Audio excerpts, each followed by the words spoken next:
And welcome back, ladies and gentlemen. Thank you so much for spending some time with me today. Happy Thursday to you. Hope the day is going well so far. Hope it gets better by watching this video. Not sure how that's going to happen, but we're going to roll with it nonetheless. In today's video, guys, I have wide receiver rankings. We're going from 1 all the way down to 35, which means I'm bringing you wide receiver 1s, 2s, and a bunch of flex considerations. Trying to get you guys all the information you need to crush your opponents in a big week 8 as we push towards those fantasy playoffs. If you guys have any questions, I'm starting to see a good bit on these videos, please drop them down below. I love being able to engage with you and help you out, get other people involved as well, and then we all can get better together. That is one of the real goals that we have here. If you have not done it yet, if you've enjoyed content from me in the past, or you do in this video, please consider throwing a like on it. That helps me out a ton. And then if you would not mind subscribing to the channel as well, both of those things mean the world to me. Gets the name out for Relentless Press. We can keep moving forward. We're just about 20 subs away from hitting that goal of 500. Thank you to all of the subscribers out there who have helped me along this journey. Could not and would not do it without you guys. You are the best. And now that that is done, let's hop into wide receiver rankings.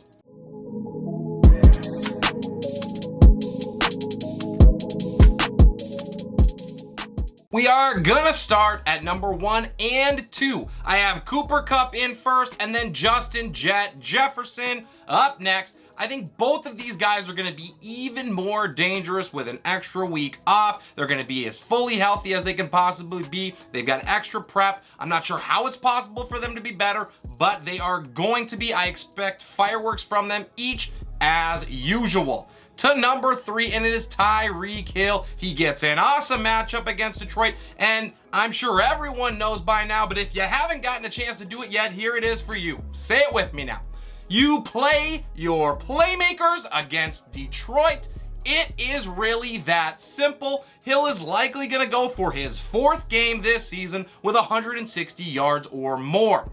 At number 4, it is Stefon Diggs. He's put up 250 yards and he scored twice in his last 2 games. Both of those were top 8 finishes. Now, Green Bay is not going to make it easy on him. Their secondary is top 7 in yards per completion, passing scores, and points allowed to the position as well. But we know that Diggs is matchup proof. My 5th ranked guy is Ja'Marr Chase. Since being a buy for me just a couple of weeks ago, Chase has back-to-back finishes as the number 1 overall wideout. So I hope you bought him when you could. He's finished with 262 yards and 4 scores in those games. He is probably gonna finally cool off here, but I am not betting against him. At number 6, it is Davante Adams against New Orleans. He has exploding volcano potential in this game. It is a top 5 matchup against the Saints. They allow nearly 32 points per game to the position and nearly 11 yards per completion as well.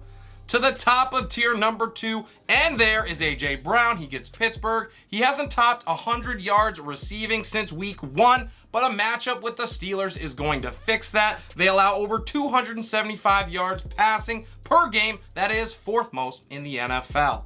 My 8th ranked player is DeAndre Hopkins against my Vikings. He changes the offensive dynamic in Arizona. It was clear in his first game back. He hit the ground running last week. He's going to see a massive target share in this game. He's going to feast on that Vikings secondary, who allow the 4th most yards per completion.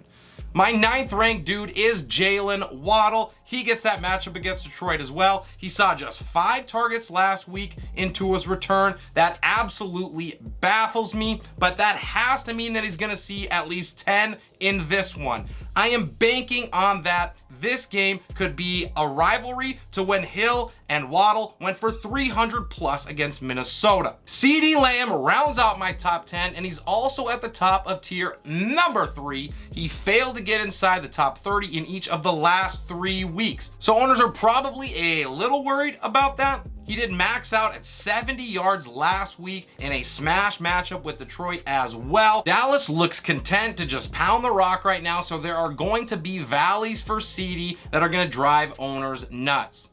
211, I would love to see a peak or two right about now because he hasn't had many of those either. He has yet to go 3 straight games without a tutty though. And right now he's on a 2-game dry spell, so I am betting that he finds the end zone against the Rams. They allow over 29 points a game to the position. The last wide receiver one that I have is Mike Evans. It looks like he is going to be good to play on Thursday night, and he gets an incredible matchup here against the Ravens' 27th ranked passing defense to wide receivers. I have not lost the faith in the Bucs. Big Mike is going to put up a good stat line. On to 13, and it is T. Higgins. Hopefully it's a lucky 13 this week. It's not that he had a bad week last week, but he did play third fiddle to both Jamar Chase and Tyler Boyd. Sooner or later, he is going to explode, and I am betting on the former. At 14, I have Tyler Lockett. He gets a matchup with the Giants, which is absolutely brutal. They allow the 3rd fewest points per game to the position. With DK Metcalf out, however, I believe that there is nowhere else really that Geno is going to be able to go with the football. The target share is going to be insane, so I am backing him as a high-end wide receiver 2 option. To tier number 4, top of the list there is Michael Pittman Jr. If the matchup was not ripe here, I would be far lower on Pittman in a week where there are a ton of question marks for the entire Indy offense. The volume was solid with Matty Ice, so we are going to see what happens next with Sam Ehlinger. My 16th ranked player is Amon-Ra St. Brown. He killed owners last week. It was the 2nd time this season where he's left with an injury early, so I can understand if you have some hesitation on wanting to roll him out there again. But this guy is still one that produces big time when he has opportunities, so the upside for him makes him worth the risk. Chris Olave is in at 17. He has to be in serious consideration for the wide receiver 1 range right now. He has gone for 100 plus or a score in 4 straight games, and in all of those 4, he has not fallen lower than wide receiver 17. My 18th ranked wide receiver is Chris Godwin. He set a season high with 13 targets last week against the Panthers. That makes a total of 25 over the last 2 weeks. So clearly Tom is looking for him a bunch. He is due for a score, and the Ravens secondary is probably going to provide a shot at getting him that. At 19, it is Gabe Davis. He is on a hot streak. He's posted 245 yards and 3 scores in his last 2 games. Now, I am a little bit concerned with the matchup here. Green Bay is very good, but we have seen what his boom potential provides. And if the Packers decide to focus on Diggs, Davis could find way more field to work with than we would have thought. To 20, and rounding it out is DeVonta Smith against Pittsburgh. He has had insane target variance from week to week, but this Steelers game feels like it could be one where he ends up on the right side of that. He has been a top 20 guy in 3 out of his last 4 games, so we might as well make it the last 4 of 5. To number 21, and it is the top of tier 5 where Amari Cooper sits. I absolutely hate this matchup, but I love the consistency that Cooper has provided as of late. He is the only show in town now that David Njoku is out, and he is going to be fed as such. In my number 22 spot, I have Christian Kirk. I do have him sliding a little bit, even after a good performance last week, because this matchup with Denver is as bad as it gets. If he is locked down one-on-one with Patrick Surtain for most of the morning or afternoon, or whatever you call it in London, it is going to be a long one. Up next is Terry McLaurin. He's in at 23. He immediately showed that chemistry that he started to build last year with Taylor Heineke, aka Mr. Bud Lighty, and his stock is going to rise as long as Bud Lighty is at the helm. This week could be bumpy though. The Colts allow under 19 points a game to wideouts. That is 2nd fewest in the league. At the top of tier 6, I have Diontae Johnson. Yet again, the grave that I am digging myself by continually going back to DJ is starting to get very deep, And this matchup with Philly is probably not going to help me out a whole lot, if I'm being completely honest. However, he is averaging 10 targets a game in his last 3, so I refuse to quit that volume. Rounding out my top 25, DJ Moore travels to Atlanta. He put up a top 8 performance last week after being featured as a buy in my video.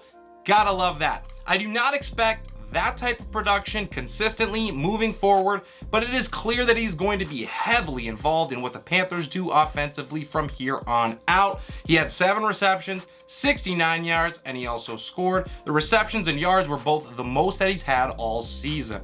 Brandin Aiyuk finds himself at 26. He is being fed the ball and he is making the most of his opportunities. He's at 11 targets in each of the last 2 games. He is flexing that connection with Jimmy Garoppolo. Another wide receiver 2 finish for him here would not shock me.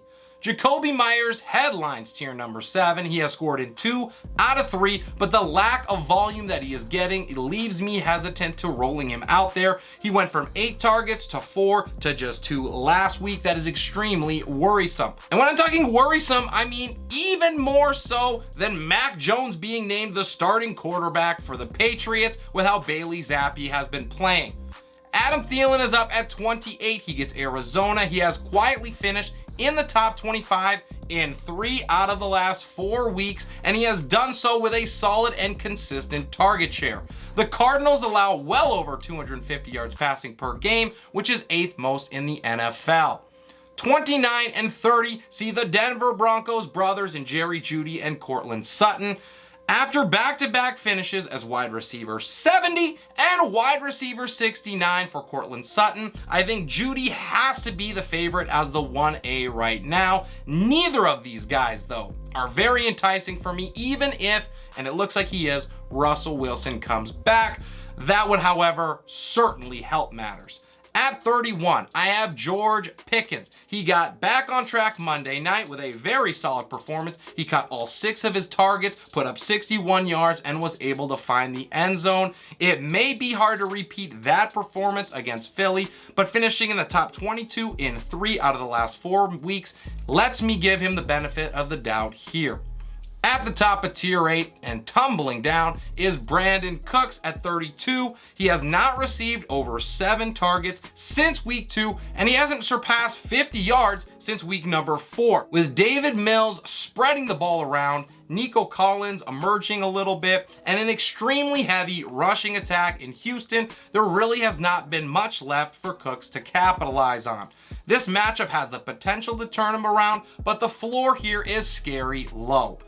33 is Allen Lazard against Buffalo. He has remained a constant in Green Bay's underperforming offense. He's been a flex performer pretty much every week, but he does not offer much in terms of upside. But if you're looking for a guy for 8 to 12 points, Lazard is your dude.